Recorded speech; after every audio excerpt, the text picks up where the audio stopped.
सास बहू स्वचरित कहानी। बेटा सुन, आज आते वक्त मेरा एक काम कर देगा?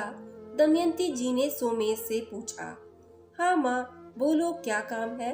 सोमेश ने कहा। उधर रसोई में काम करती रचिता मन ही मन बुदबुदा रही थी।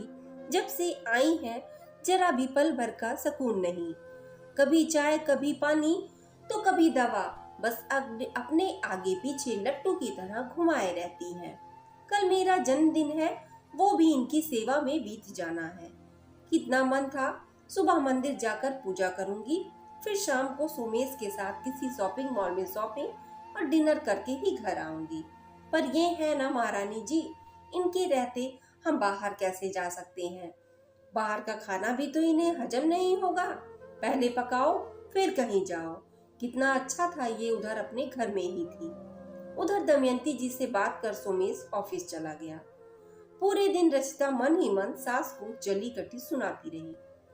ना अच्छे से बात की, ना दो घड़ी उनके पास बैठी। सोमेश ही माँ को जिद कर साथ ले आया था जब इस बार घर गया। अब तो सास यहीं रहेंगी, सारी आजादी खत्म। सोच सोच कर रचिता को कोफ्त हो रही थी। रात सोमेश जब घर आया तो पहले माँ से मिलने गया, फिर चाय नाश्ता किया।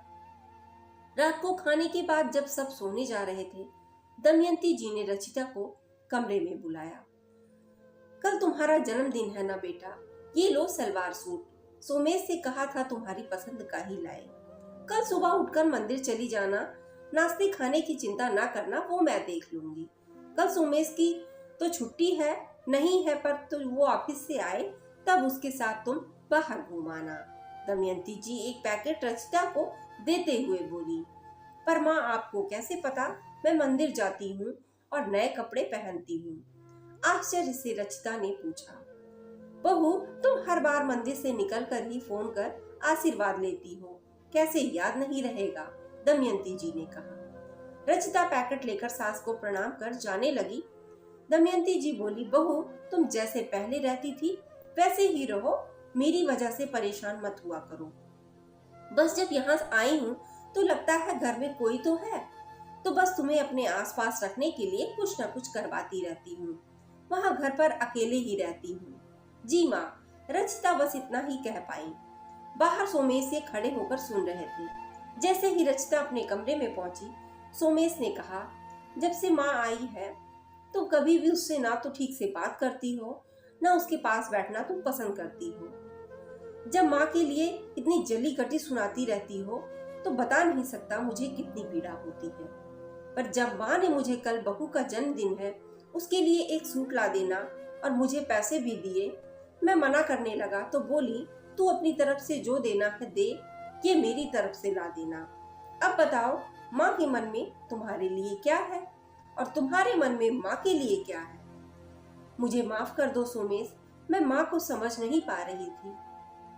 वो जब से यहाँ आई मुझे लग रहा था मेरा काम बढ़ गया, पर ये नहीं सोच पाई वो अपने अकेलेपन की वजह से मुझे आसपास रखती हैं। कल माँ को भी मॉल ले चलेंगे, ठीक है ना? रचिता ने शर्मिंदा होते हुए कहा। चलो, जल्दी ही समझ आ गया, नहीं तो मैं सोच रहा था क्या होगा मेरी माँ का। सोमेश रचिता को देखते हुए बोला।